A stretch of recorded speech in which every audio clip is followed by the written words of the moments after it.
Hey, folks, before we get into the show, I wanted to tell you about a special offer we're running right now. If you're a $10 to $100 million e commerce brand with a growth quotient of 130 or greater, we'll cover $25,000 of your ad spend when you become a CTC client. You'll get a much needed efficiency boost in the crucial weeks approaching Black Friday, Cyber Monday, and we'll get a client we're confident we can win for well beyond the holidays. So just go to commonthreadco.com, click the Hire Us button to get started, or follow the link in the show notes. Hey everyone, welcome to the E-commerce Playbook Podcast. I'm your host, Richard Gaffin, Director of Digital Product Strategy here at Common Thread Collective. I'm joined, as I always am, by Mr. Taylor Holiday, CEO here at CTC. Taylor, how are you doing today? Doing good. Doing great. Great. Excited to have a new guest on the podcast. I know, it is very exciting because our new guest is Aileen McKenna, who's our Director of Creative Strategy and Performance here at CTC, here to talk us through what we have to do on the creative side as we approach the Black Friday season. But Aileen, how are you doing today? I'm doing very well, thank you. So Aileen's calling us from across the pond, London, England, Shoreditch specifically, as I understand it. Indeed. I am in a co-working space in Shoreditch in the very fancy Soho House, which is much fancier than I am. Okay, so tell me now, obviously British food has a reputation. I don't know, I just thought I'd kick it off with that. But so last time I was there, it wasn't great. I've heard it's gotten better. What's your take? Oh, great. I mean, you just have to know where to go. That's just, exactly. I mean, first of all, Sunday pub roast, extremely important. And you can get great ones in most places. But there's like a lot of really fun and awesome restaurants here. That's like kind of what I come to London to do now. Sometimes I'll see theater. Mostly I want to eat and go to pubs. It's kind of like LA. I feel like it's like incredibly diverse. Like when I was in the UK last time, it was when Prachi was still here at CTC, and she gave me the recommendation of like the best Indian food I've ever had was in London. So good. Yeah, of course. I think like last time I was in London was like 2006, and I made the mistake of going to like basically a Tex-Mex restaurant, and so I think that's probably why. It didn't really help the experience, but that's on you. All right. Yeah. Yeah, exactly. Okay, so from across the pond, we're talking about creative today. So I think where we want to kick this off is in the now, which is to say we're in mid-September, so nearing the end of Q3 into the beginning of Q4, which of course is, as we've sort of been beating a dead horse about, it's the most important time to create evergreen creative to establish that performance before we get into the actual discounting season. So Aileen, why don't you talk us through a little bit? Oh, and by the way, actually, I should preface this by saying probably a month ago, Taylor and I talked a little bit about this exciting new creative ideation system that we've come up with here at CTC that we're using to generate creative ideas. And Aileen is the mastermind behind that particular system. So kudos to her. And I think one reason that it's great to have you on is for you to sort of talk through that system and talk through how we're implementing it right now to make evergreen creative. So let's kick it off there. How's that work? Yeah. Wayfinder Wednesdays are sort of the heart of our creative ideation system now. And what I really, really love about them is that they get sort of not just all the important people into a room once a week to really, really focus on how our teams can be servicing our clients, but they also get like a diverse set of minds together to bring all kinds of different knowledge and experience to bear upon the process of creative ideation, which I think is, I'm always a fan of bringing more different types of minds into the room in the early stages, because I think like you just never know who's going to have a great idea. And so I find that this like combination of having folks with a media background, folks with a more growth and marketing background, having your creatives, but even then, like bringing retention, bringing anybody who I think is willing to kind of be open in that conversation. It's so good to have them up front because it brings all kinds of interesting stuff to the table that you then have the opportunity, your strategist can come in and shape and guide and make more of that. But in the beginning, I think more minds are better. So that's one of the things I really love about this process. Can I tag in right there, Aileen? Because I think it's such a good point that, so when we think about this concept and premise, right, we have these constraints around think through the lane of offer, angle, or audience. And one of the things that matches perfectly with what you're saying is that I have found that people, and I don't know if it's just like their natural predisposition in terms of how they see the world or what it is, they all pick a different lane to start from. Like when they think about creative inspiration, some people go immediately to audience. They think about who they're talking to and they think through the value proposition to them. Some people look at the product and they go, oh, there's a clear value proposition. Now, who would that matter to? And then some people think about the offer, like, what am I selling? Okay, then what would be the value? Like, so in each of those lanes, I watch people naturally gravitate towards creative ideation through each of the doors. And when you put them all in the room, you get a lot more volume of ideation because everybody's walking through sort of a different starting point through those constraints. And that's been cool to see, is that the constraints highlight the diversity of thought in a way that leads to more creative options. Yeah. Exactly. I just want to add a bit of context. Aileen mentioned Wayfinder Wednesday. So this is a day, basically we block out one day a week and spend the entire day, as I understand it, ideating, particularly around creative, but around other strategic things, I imagine. But the idea is to spend an entire day, so 8 hours of everybody's time, slowing down and thinking strategically about the big picture. But anyway, yeah, so I think your first point then is diversity of thought into sort of the beginning of the brainstorm process. And I do think that's important. From like my background as a creative, oftentimes it could be treated as like the silo thing where the creatives are the only ones genius enough to come up with a great marketing idea. But the reality is that any smart marketer in any sort of aspect of the field is going to be able to come up with an interesting angle for why a product might matter to someone. Okay, so if that's the first piece of advice, then let's kind of keep moving on from there. So sort of what are the next steps then as you sort of think about Evergreen Creative? Yeah, I think piggybacking off of what Taylor just said, that offer audience angle combination, I think is a really powerful way of thinking about how to develop creative, right?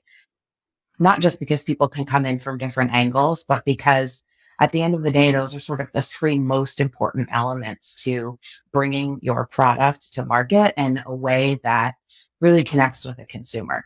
That I think everybody, when they think about marketing, thinks about the offer. Is it a sale? What are we selling? Like all of those pieces are important. And they're like, for me, I happen to be a person who often leads with the offer. I think about the offer first, but then I like to think about, okay, how do I further customize this, right? We're using the creative to speak to a specific audience. And I think that like those next two units of audience and then angle, who are we talking to? How can we speak about this product in a way that connects directly to them, that refers back to who we are imagining in that moment? That those three units, thinking about those together with the team, I find really, really useful. And like I have a bias towards, let's see if we can crank out while we're together, while we're working on this, how many different offer audience angle combinations can we come up with together? And I like that because I want to get the most out of all of the different pieces of knowledge in the room. So that's something that like I really like to focus on when we think about this. But like I've been in meetings with folks, I think Taylor, I've seen in meetings, right? It's kind of like, hey, like I have this visual idea, this thing that I saw or that I think could be cool. And sometimes folks start there and bring more focus to like, how do you bring this alive visually?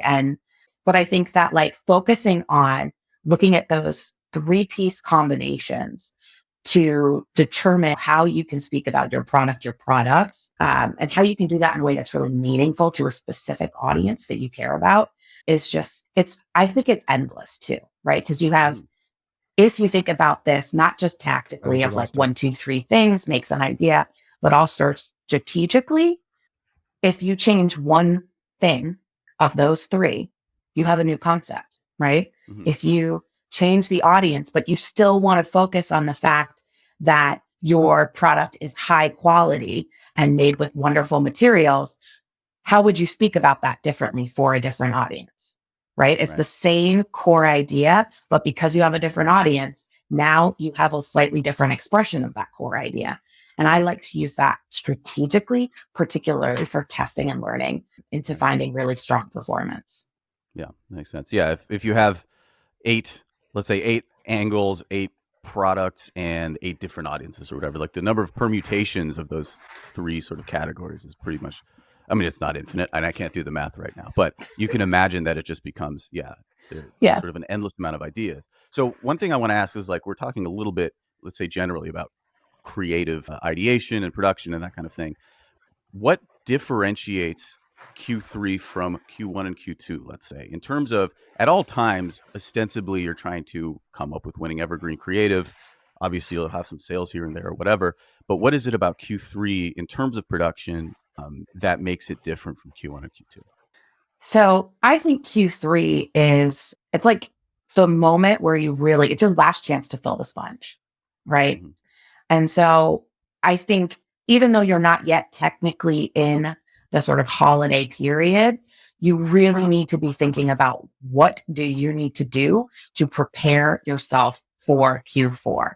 And if you're killing it and you're firing on all cylinders, maybe you've been learning throughout the year about different offers or angles that resonate with your audience, et cetera, et cetera. If you've done that, then you have great, strong creative to get those eyeballs, to generate clicks, to build audiences off of. But if you maybe weren't as focused on that earlier in the year, now is your chance to really think about how do you connect with audiences to develop, to fill that sponge and to develop folks that you go back to again in Q4. Yeah. Taylor, what's your take on this? What differentiates Q3 from a creative perspective from, let's say, Q1 and Q2? Besides sadness, like Q3, Yeah. Q3 tends to be hard, right? You're trying to solve for a dry period where there's sort of less moments naturally built into the calendar, and demand tends to wane a bit. But the general idea Aileen's saying is right, which is that we're after being committed to an idea that we are priming customers, hopefully acquiring them too, but also priming customers for what is our biggest moment of the year. There's all this great data that I think shows up in emails that I believe carries over into advertising as well, which is like Klaviyo puts out this data point every year, and I think we reference it in our growth strategy. That I want to see if I can find it in here.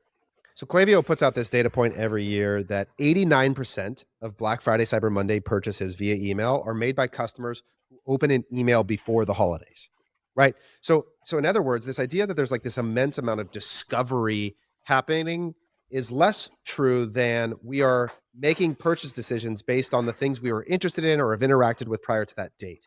And so all of the work of September and October is really about driving as many eyeballs and touch points as you can to, the phrase I like to use, sort of till up the soil ahead of those key moments. And that's tough. And so one of the ways that this can happen is that I think about is oftentimes we will have a disregard for, let's say, creative metrics like CTR or CPC, and we'll defer preferentially to the efficiency of the moment. And that certainly still is going to be the core driver. But the reason I prefer or might think about driving or giving it an additional consideration to these moments leading up to it is that if I have an ad producing the same financial result, let's say they're both running at a 2-to-1 ROAS, but one's at a 50-cent CPC and one's at $1 CPC for whatever reason, whether it's the targeting, conversion rate, et cetera, I'm going to give preference to the lower CPC so I can drive more clicks, fill my remarketing funnels more. Like there's just a consideration for the amount of awareness that you're creating ahead of a peak buying moment.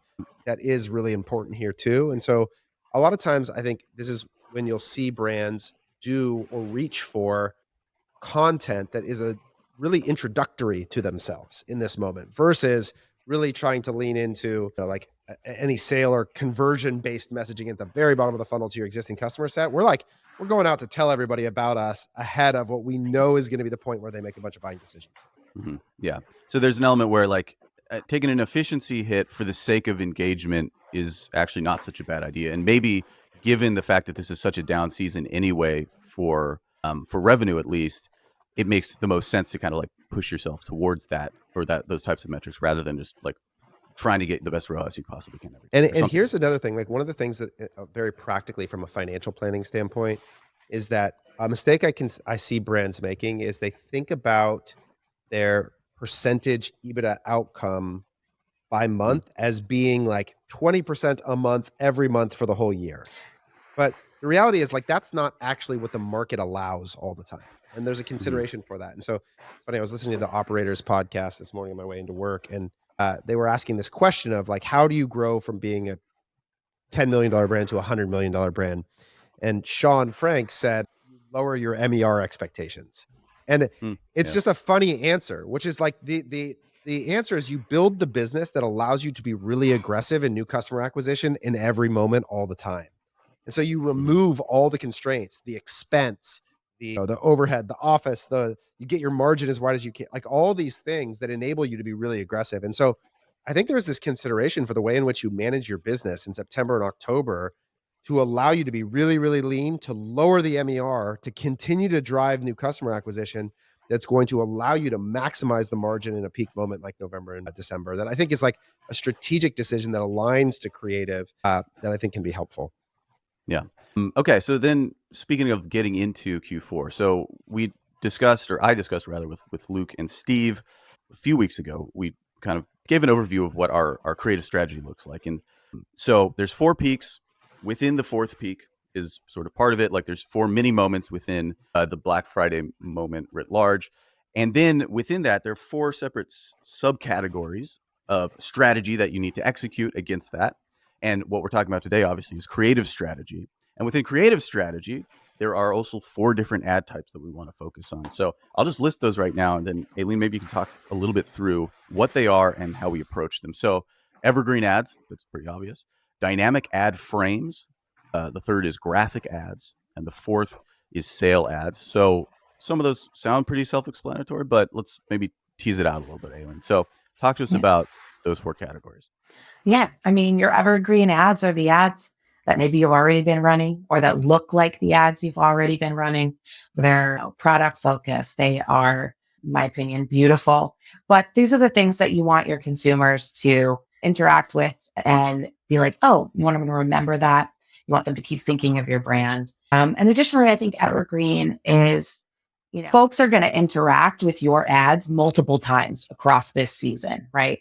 If you're doing this right, not only are they going to get a frequency of more than one on most individual ads, but they're going to get a frequency over the course of this season of different kinds of ads from you. And I think that evergreen ads are really the opportunity here to show your product in the context of real life, in the context of the way it is used and the way that you want consumers to think about your product as solving something for them in their life, a need, a desire, etc. So I think, making sure, especially as you go in the early parts of the season, that you're testing into really strong evergreen creative gives you beautiful art to put in front of people who maybe 3 days ago saw a sale ad and weren't able to click right away or forgot to click or whatever, but they're going, oh yeah, they have a sale. And look, here they are in front of me again.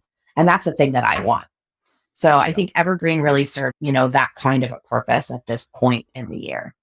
So fun fact, in 2022, evergreen ads accounted for over 50% of the spend that ran during Black Friday, Cyber Monday. So what that means is that despite a bunch of energy and time and production effort going into making sale ads, the reality is that there are a series of ads that for most brands have been proven to be highly effective at driving engagement on the platform. And we all like to think that a customer reads everything about our ad in the ad and it internalizes it in this way that they're like very acutely aware of exactly what they're clicking on, etc. The reality is those ads probably have great hooks, that great value proposition of the product that people have seen before, that they understand and interact with in a way that drives them to a site that now also includes a great sale in a way that it's just added value to something that was already performing really highly. So you're sort of arbing the conversion rate. The conversion rate's going up on what was already a really great ad. And so that tends to outperform creative that you're generating net new that you don't actually know if it's going to work or not. And so in many cases, we see that the evergreen ads just continue to do a lot of the driving and work for us. And so getting great ads into the ad account become this foundational pillar that work through all seasons in reality. Yeah. And I think there's a lesson there too about like showing people those same evergreen ads in September, October, when they are likely to have a poorer efficiency, really tease people up to seeing that same ad again prior to Black Friday or during Black Friday, remembering it and knowing that they had been saving. One thing that we talked about a couple of years ago is that, and this is not strictly true, but most people who are buying something on Black Friday aren't seeing your brand for the first time, right? They're not buying something that they haven't already been kind of planning to buy in advance. And so that's sort of what the evergreen is teeing up. So now you mentioned, obviously, like net new or like creating some really like spectacular holiday ad isn't really going to work. But there are 3 other ad types here that I think circumvent that or play with that idea in a really interesting way. So tell us a little bit about dynamic ad frames. I think dynamic ad frames are like a secret weapon that I don't know that enough people are taking advantage of, right? These are, to be really designy, these are transparent images that have some designs, as you might imagine, with a frame at the edges. You can put anything that you would like, but like we love to do, right? Like eye-catching colors, really clear communication of any deals or sale information. You can bring some branding in that brings some interest to your traditional catalog ads, right? These frames are dynamically loaded over your catalog ads so that those product on white background shots that are very standard for those ads get like that little hit of visual interest. And we've just seen them. They're fairly low lift to produce. They can be done largely through sort of graphic design elements. You don't really have to go out and shoot content. You don't have to use a lot of time on developing motion graphics, but they add some branding. They can be more eye catching, and they really bring interest to like your catalog ads that are already working hard for you. Right. So they're just like a low lift creative that I think the payoff is really excellent. One of the things that isn't often considered in the cost of acquisition is the cost of production. And so when you can find ways at a low lift level to improve or message the moment, and even look, a lot of us in the agency world, we deal with brand perception as a primary hurdle to getting things approved and getting things alive in the ad account. And so there's a relationship between the elevated view that brands have on themselves, and rightfully so, because they've done a lot of work to develop who they are as a brand, and the amount of effort that's required to reach that threshold. And sometimes it's like it requires a lot of effort to get there. And this is a way I've found that you're leveraging the product catalog. Okay. So you're starting from a foundation that we know is an effective mechanism for delivering Facebook ads.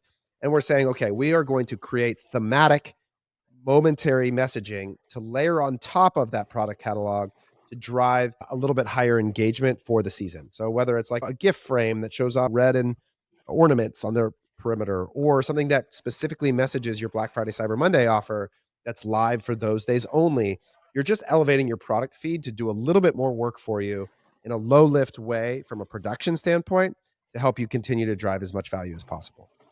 Yeah.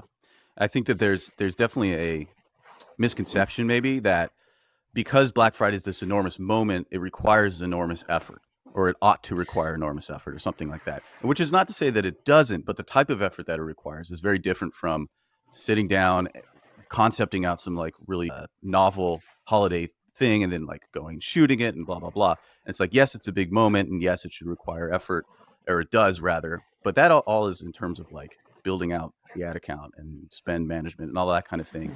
Really the creative itself, people are not interested in hearing something like new and novel about your product. They just want to see it. And so I think this is a really genius way to just take DPAs, which historically perform really, really well, and then put a frame around it that shows what the offer is. And so you can, because the offer is popped up, like obviously that's there and entices people to click through, but the actual lift is very, very low. Another thing too, I vaguely recall talking to Luke and Steve about this, was putting that type of ad, that frame on your Evergreen ads. So you're still showing the same ad, but then there's a frame over top of it that says, hey, you get 30% off site-wide today, which is, again, is you get to have your cake and eat it too. Exactly. So then let's go into, and this is like really the only type of ad. Well, there's 2 types of ads here, I would say, that are net new, but this one is maybe the simplest one. So let's talk about graphic ads. What does that mean? It sounds very general. Yeah. This is just an approach, right? This is a design first approach where you are leading with very graphic elements. I think of them also as very typography heavy. So you are putting like front and center the message, click here to save X, save Y, limited time. And yes, this is an opportunity to focus on the offer, right? This is offer first. This, again, like as you said, is more low lift in terms of production, and that you can handle this largely in just design. This is, you're not You don't have to go be like filming some big emotional tear jerking story about some child who's got Christmas dreams. This is just, hey, I know you're shopping. I know you know who I am. Here's what you can get if you shop with me today. Right. So that's 30% off, 50% off. You can call out Black Friday. You can call out Cyber Monday. This is about really clear communication in a big eye-catching graphic punch. So you have to be smart about color usage. Think about colors that are going to catch people's eyes, colors that are going to make them stop and want to click. And think about how you can use treatments to really emphasize your messaging as quickly and clearly as possible. Yeah, I think the key phrase there is clear, right? At this moment, people want to know with no ambiguity, what are you offering me? Right. And again, because most people are making decisions from brands that they know who they are, going back to this idea that this is like not the first touch point for them. They know who your brand is, and you are telling them in big, bold letters with eye-catching color, 50% off sale today. Right? Like that's the whole ad. And we see this all the time where this static image, text on screen, no product at all in some cases, literally just the text of the sale. And if you go back and you think about, like, imagine in your head, trying right now, if you can, picture an ad for the Macy's one-day sale or the Nordstrom's anniversary sale. Like, there's no beating around the bush. It is % discount, how long it lasts, ready, go. Like that. And that it's not the time to like talk about the brand ethos or where we came from or the founder story video. It's like, no.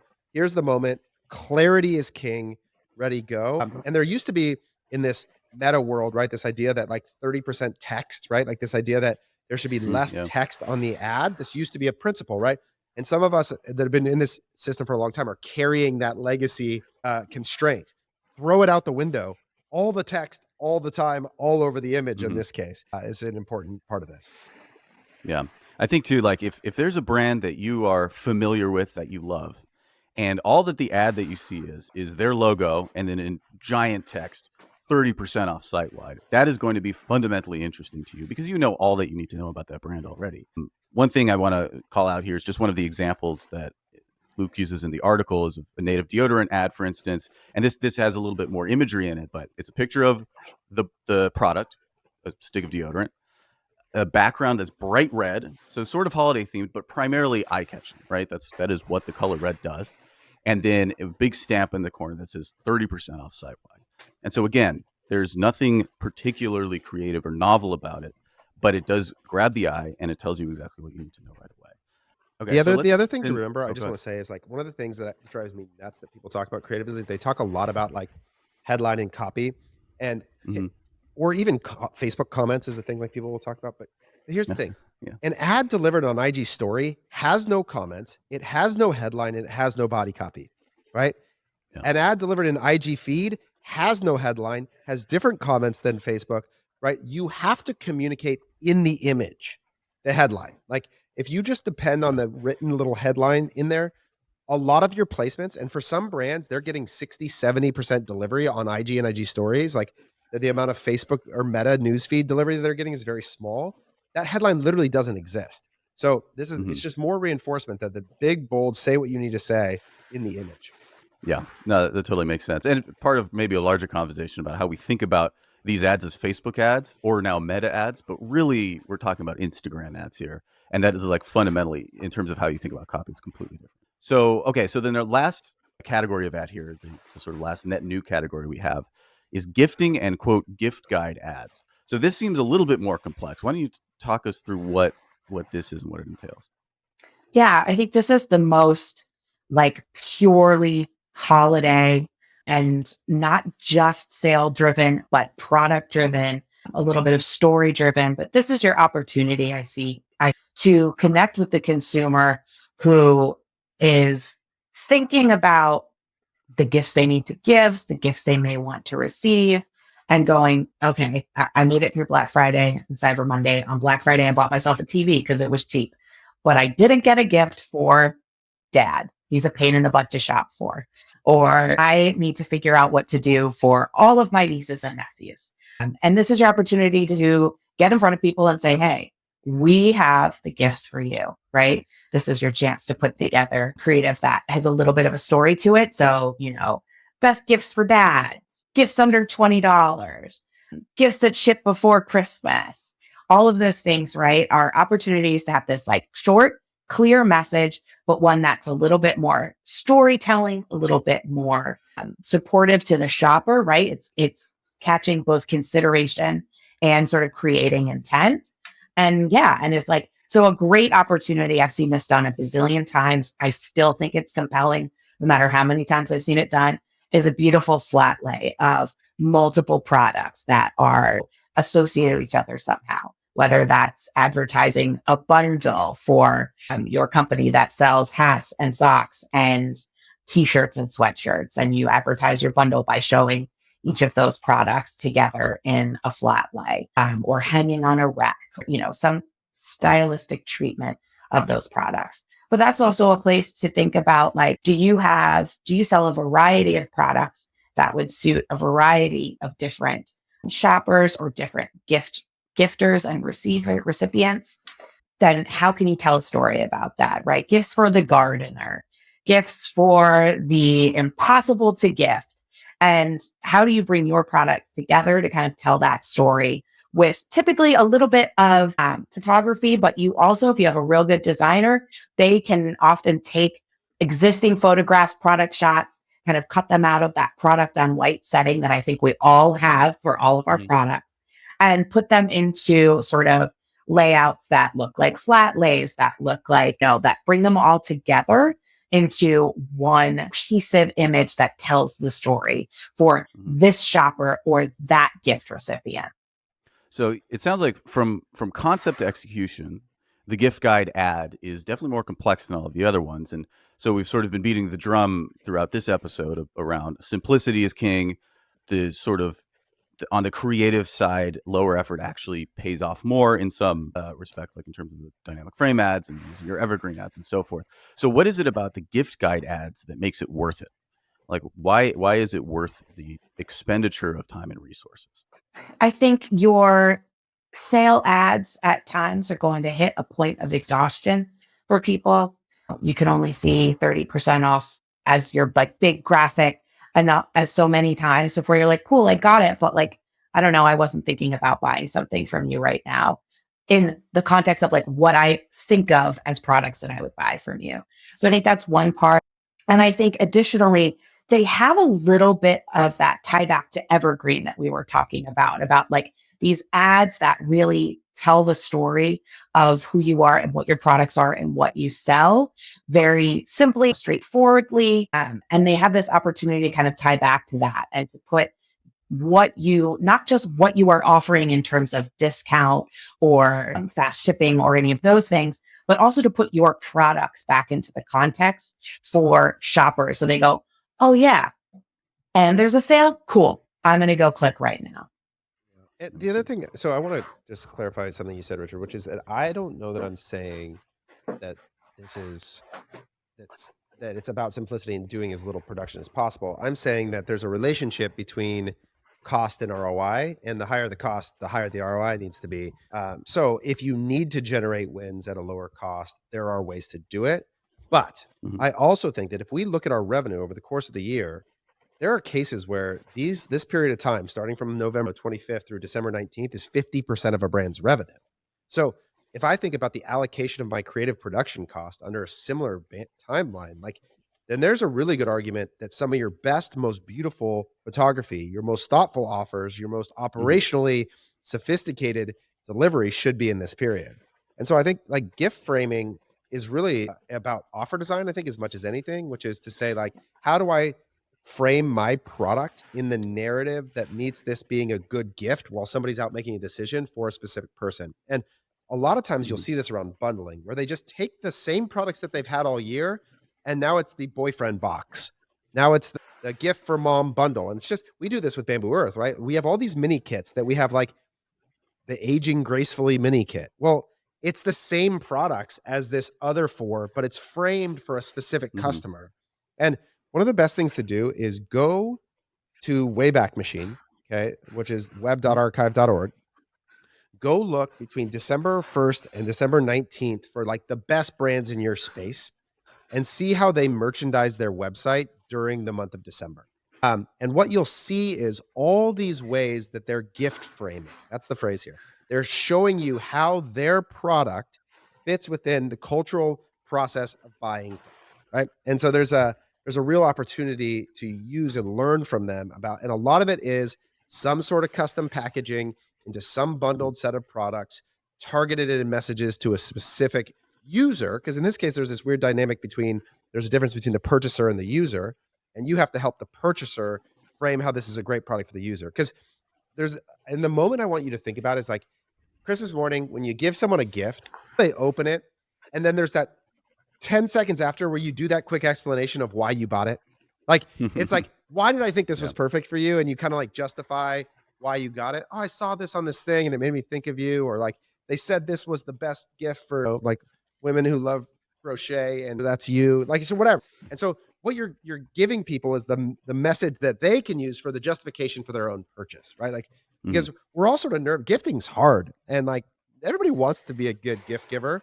So help them be a good gift giver by really meeting them in their specific pursuit. And there's a bunch of ways to write those headlines and to take the same group of products and reorder them a messaging just slightly different to meet a bunch of different personas. Right. Yeah. And so I think like, so maybe the better way to reframe it then is like, it's not necessarily good in a vacuum for the ads to be lower effort. And I think that's not necessarily what I'm saying. It's about, are you expending your effort, as much effort as possible, because it is the biggest time of the year, in the correct ways. So coming up with specific novel, maybe examinations of what your brand is and creating sort of these emotional storytelling pieces or whatever, that's a bad use of effort. A good use of effort is to not spend too much time thinking about that and instead spend a lot of time producing a lot of dynamic frames or whatever, and pushing your evergreen ads and creating graphic ads, but then also expending effort towards the type of storytelling, slightly more complex storytelling, that's important in this time, which is nothing to do with your brand and everything to do with the experience of giving somebody a gift and what that looks like. And so if you can think as clearly as possible about what the gift giver is thinking about the person that they're giving the gift to, the better the ad is going to end up being. I think too, like there is a little bit of an element to this as well, where the gift, and you can correct me if I'm wrong about this, but that the gift guide ad actually starts to see its real fruition or whatever after Black Friday, Cyber Monday, and into the period when people are sort of running out of gift ideas prior to Christmas. So if you think about the advantage of the gift guide is moving inventory that you haven't sold yet prior to Christmas, and then also thinking through, or rather speaking to people who haven't planned very well, let's say, like me, for instance, about what they're going to give the people in their lives, and then speaking to them directly. Yeah. Does that make sense? Yeah. I think if we go back to the original part of this conversation, offer, angle, and audience, you're just doing the same exercise with adding a fourth dynamic, which is time, the moment of time that those people exist in. So your audience, if we were to say like my audience is people who live in Portland that are between the ages of 35 and 40, like your needs and wants aren't the same over a continuum of time. And so there's just this fourth element that we're adding here, which is think about the people you're talking to, think about their needs in the moment, what their challenges are, and then put your product right at the center of that. And I think that that's what you're describing, Richard, is like you just self-described as someone who's not good at shopping, waits too long. And that's a specific, you have a job that there's a product that has a job to be done for you to solve that problem. And I think to think about how your ad can message that, and this doesn't necessarily require like a whole new photo shoot. This can be done, the same product in a headline and a slight tonal change in the way you message it. So I think that's what we're at. Yeah. Makes sense. Cool. Yeah. Aileen, did you want to add something?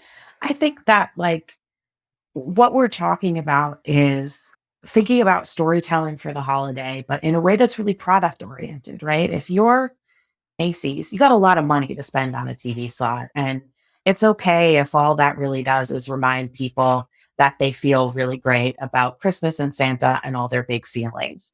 And that might get them to pop into Macy's when they're in the mall. But if you are an e-commerce business, if you are an emerging business, a growing business, you don't really have that kind of money to spend on something that is just about feelings, right? This has to be also about products.